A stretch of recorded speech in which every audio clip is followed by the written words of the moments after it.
علماء بیان کرتے ہیں حضرت عباس کا اور امام زمانہ کا۔ علماء بیان فرماتے ہیں کہ جہاں پہ بھی حضرت عباس کا ذکر ہو ان مجلس میں امام زمانہ تشریف لاتے ہیں۔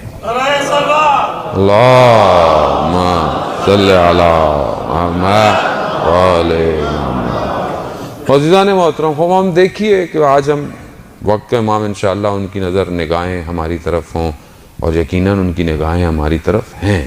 اشنودیے امام زمانہ بلندتر صلوات۔ اللہم صلی علی محمد وعلی محمد۔ خوب آئیں کہ جس طرح غازی عباس نے اپنے وقت کی امام کی اطاعت کی، ہم بھی آئیں اپنے وقت کے امام کی اطاعت کریں۔ بندے حقیر کو جب بھی توفیق ہوتی ہے کربلا جانے کی، غازی عباس سے میں ایک دعا ہمیشہ مانگتا ہوں زری کو پکڑ کے، وہ یہ کہ میں مولا غازی عباس، جس طرح آپ نے اپنے وقت کے امام کی اطاعت کی اور اپنی جان کو قربان کیا، مجھے بھی یہ نوکری دیجئے کہ میں اپنے وقت کی امام کی اطاعت کروں اور اپنی جان کو قربان کروں۔ عزیزان محترم، تو غازی عباس کا ذکر سننے آئے اور وفا کے پیکر کا ذکر سننے آئے، اطاعت ذکر سننے آئے، اور دل میں یہ کہیں خیال ہی نہ ہو کہ میں بھی تو اپنے وقت کے امام پر قربانی دوں۔ نہیں، کیونکہ اصل میں ہم سے کچھ دیا نہیں جاتا، ہم سے صرف لیا جاتا ہے۔ ہم لوگ کیا ہیں؟ ہم علم کیوں اٹھاتے ہیں؟ منت پوری ہو جائے۔ علم پہ جاتے کیوں ہیں؟ منت پوری ہو جائے۔ کسی دن علم سے آواز آ گئی کہ اپنی جان دو، اس دن کتنے علم اٹھائیں گے ہم؟ عزیزان محترم، میں حقیقت آپ سے بیان کر رہا ہوں، منع نہیں ہے اہل بیت سے مانگنا، وہ تو ہے ہی مانگنے کے لیے، وہ تو کہتے ہیں مانگو ہمارے در سے آؤ، ان کے در نے تو عطا کرنا ہے۔ خدا مغفرت کرے ہماری والدہ کو، ان کی جاننے والے تھیں، اہل سنت برادران میں سے تھے، محلے میں رہتے تھے، 8-9 سال ہو گئے تھے، ان کے یہاں اولاد نہیں ہوتی تھی، تو وہ کافی والدہ کے پاس آتی تھیں کہ اولاد نہیں ہے۔ یہ میں آپ کو اپنی زندگی کا واقعہ بیان کر رہا ہوں، آپ کی زندگی میں بھی 100 واقعات ایسے ہوں گے۔ ہماری والدہ بہت زیادہ پڑھی لکھی تو تھی نہیں خاتون، انہوں نے کہا کہ بھائی میں ایک کام کر سکتی ہوں، آپ میرے ساتھ چلیں، امام بارگاہ میں ایک علم لگا ہوا ہے اور وہاں جا کر بیٹا مانگے، اولاد مانگے۔ عزیزان محترم، خدا نے 1 نہیں 2 نہیں، ان خاتون کو 4 بیٹے دیے۔ غازی عباس ہے، باب الحوائج ہے، حوائج کا دروازہ ہے، یعنی آپ اپنی حاجتوں کو مانگیں، باب الحوائج ہے۔ لیکن میں ساری زندگی مانگتا رہوں گا کیا؟ میں دوں گا کب انہیں؟ میں کیا دوں؟ مولا بیٹا دے دے، وہ دے دیا۔ مولا نوکری دے دے، دے دی۔ مولا گھر دے دے، دے دیا۔ کبھی میں نے یہ جا کے بولا مولا آپ نے تو بہت کچھ دیا، مولا میں آپ کو کیا دے سکتا ہوں؟ کیا دے سکتا ہوں میں؟ وہاں سے ہو سکتا ہے یہی آواز آئے کہ اپنے وقت کی امام کی اطاعت کرو، وقت کے امام کو پہچانو۔ کتنا وہ تمہاری زندگی میں ہے وقت کا امام۔ یا لیتنی کنت معکم، کاش مولا آپ کے ساتھ ہوتے، کامیاب ہو جاتے۔ زری سے یہی آواز آئے گی، کاش کیوں کہہ رہے ہو؟ وقت کا امام تو ہے تمہارے پاس، کاش کیوں کہہ رہے ہو؟ ہے وقت کا امام عزیزان محترم، مگر میری توجہ نہیں ہے۔ میں جوانوں سے مخاطب ہوں، ظاہر ہے حضرت عباس یعنی جوان کربلا میں، جوان کا وجود اسلام کی بقا کے لیے، جوان اسلام کے لیے کیا کر سکتا ہے، جوان اپنی زندگی میں کیا سوچ سکتا ہے، جوان مخاطب ہے۔ اور رسول خدا یہی ارشاد فرماتے ہیں کہ جو جوان کا قلب ہے، دل ہے، وہ بہت پاک ہے۔ مولا متقیان حضرت علی ابن ابی طالب علیہ السلام، اللہم صلی علی محمد۔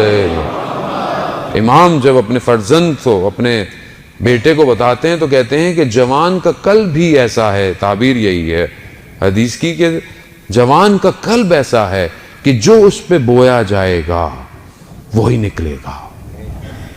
اب بیج بہت اچھا ہو اور زمین سیم و تھور کی ہو یعنی نمکین ہو تو چاہے آپ اس پہ جتنا پانی دیتے چلے جائیں وہ درخت کبھی بھی پھلاور ثمر نہیں بن سکتا, کبھی بھی وہ پھل نہیں دے سکتا. مگر بیج بھی اچھا ہو, زمین بھی اچھی ہو, دھوپ بھی لگتی ہو, پھر دیکھیں پانی بارش بننے سے وہاں پر سبز اور حلالی ہی کھلے گی. زمین اچھی ہونی چاہیے. خوب ہم نے اپنی زمین کو کتنا اچھا کیا ہوا ہے. یہ زمین کیسے اچھی ہوگی کہ اس کے اندر سے صرف خوشبوئیں نکلیں. گندگی پہ پانی گرتا ہے تو بدبو آتی ہے. جانے محترم میں جوان ہوں تو میں کیا کر رہا ہوں اپنی جوانی کے لیے, کیا میری پلاننگ ہے, کیا میرا فیوچر فورکاسٹ ہے, میں کہاں جا رہا ہوں, دنیا کدھر جا رہی ہے, میں کہاں جا رہا ہوں. یہ بہت مہم ہے عزیزان محترم. میرا اپنے جوانوں سے مطالبہ ہے کہ اپنے آپ کو دنیا کی ہر فیلڈ میں آگے لے کر آئیں, ایجوکیشن میں آگے لے کر آئیں. کیوں اپنے آپ کو لو گریڈ سمجھتے ہیں, کیوں اپنے آپ کو سمجھتے ہیں کہ ہم نہیں کر سکتے, کیوں نہیں کر سکتے؟ مگر جو کر رہے ہیں ان کے پر لگے ہوئے ہیں. مگر جو اسپیس پر جا رہے ہیں, جو دنیا کے نئے نئے جو ہے وہ پلانٹس کو جو ہے وہ نکال رہے ہیں, جو ٹیکنالوجی بنا رہے ہیں, وہ کون ہے؟ کوئی اور مخلوق ہے. جب خدا کہتا ہے کہ تم محنت کرو, تم ہمت کرو, میں تمہارا ساتھ دوں گا, مگر میں تبھی کروں عزیزان محترم کہ جب تک میری زندگی میں کوئی ہدف نہیں ہوگا. میری زندگی میں ہدف نہیں ہے. ہم شارٹ کٹ, بس میں یوں کر لوں, یہ کر لوں, یہ کام ہو جائے, یہ 4 پیسے یہاں سے آ جائیں, وہاں سے آ جائیں. عزیزان محترم, جس امام کے ماننے والے ہیں وہ کائنات کا CEO ہے, کائنات اس کے اختیار میں ہے, اور ہم ایک چھوٹی سی کمپنی پہ خوش ہو جائیں. میں کیوں نہیں پرواز کر پا رہا؟ کیونکہ میں سوچ نہیں رہا بڑا, میرا ہدف نہیں ہے. ایک اسپیکر کہنے لگا کہ ایک ٹیچر کلاس میں اپنے گئی, اس نے دیکھا کہ بچہ جو ہے وہ بہت ہی عجیب و غریب ہے, دروازے کے ساتھ الٹی سیدھی مستیاں کر رہا ہے. میں گئی تو مجھے غصہ آیا, میں نے کہا کلاس سے باہر نکل جاؤ. نکل گیا. میں نے پرنسپل کو جا کے بولا کہ یا تو میں ہوں یا تو یہ بچہ ہو. برداشت نہیں کیا کہ بچہ بدتمیز ہے, نکال دیا اس کو. کہتے پھر میں جب ٹیچرز کے ساتھ روم میں گیا تو میں نے کہا کہ میں نے یہ کر دیا. تو ایک ٹیچر نے کہا کہ آپ کے پاس سارے وہ الفاظ نہیں کہ آپ سب دروازے کھول سکیں. تو مجھے بہت غصہ آیا, لیکن میں بیٹھ کر میں نے سوچا کہ صحیح کہہ رہا ہے. میرے الفاظ وہ نہیں کہ جو ہر دروازے کی چابی ہوں. کہتے میں نے ایکسٹرا پڑھنا شروع کر دیا, مختلف بچوں کے بیہیویئرز کو جاننا شروع کر دیا. پھر میں اس مقام پر پہنچ گئی کہ جب بھی اسکول میں کوئی بھی آڑا ٹیڑھا شیطان بچہ ہوتا تھا, سب کہتے تھے کہ اس ٹیچر کو دو, یہی سب صحیح کر سکتا ہے. یعنی ہدف ہونا ضروری ہے. میری لائف میں جب کوئی مشکل آتی ہے میں تو لرزنا شروع ہو جاتا ہوں. یہ مشکلات اپورچونٹیز ہیں, ان کو اویل کریں. جب خدا مشکل میں ڈال رہا ہے, خدا کچھ دینا چاہ رہا ہے, خدا کچھ سمجھانا چاہ رہا ہے. ہمارے پاس آتے ہیں مولانا صاحب, سب کر لیا, ساری چیزیں کر لی, دعائیں کر لی, وظیفے کر لیے, سب کر لیا, مگر پھر بھی کام نہیں ہو پا رہا. عزیزان محترم, کہیں کوئی سوئی پھنسی ہوئی ہے, یا تو کوئی ایک نیک کام تھا جو آپ نے چھوڑ دیا ہے, یا کوئی ایک ایسا غلط کام ہے جو آپ نے کرنا شروع کر دیا ہے. کوئی ایک چیز ہے. عزیزان محترم, خدا نہیں چاہتا اپنی مخلوق کو عذاب دے یا سختی میں رکھے یا غضب دے. جب ایک بچہ ڈرائنگ بناتا ہے پیپر پہ اور آپ اس کو ذرا سا یوں کر دیں, وہ ناراض ہو جاتا ہے, کہتا ہے یہ کیا کیا؟ آپ کہتے ہیں 2 تو لائنیں تو تھی, کیا ہوا, دوبارہ کھینچ لو. وہ کہتے نہیں, میری کریشن تھی, میری ڈرائنگ تھی, یہ کیا کیا آپ نے؟ جب ایک بچہ ایک کاغذ کی 2 لکیروں کو نابود ہوتے ہوئے نہیں دیکھ سکتا تو وہ خالق اپنی مخلوق کو کیسے پریشان دیکھ سکتا ہے, کیسے دیکھ سکتا ہے؟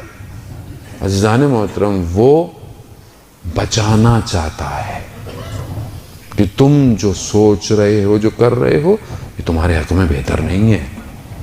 وہ اسی لیے پیچھے لاتا ہے بار بار، نہیں کرو، نہیں ہو رہا، مصلحت الہی ہے، خدا بہتر جانتا ہے.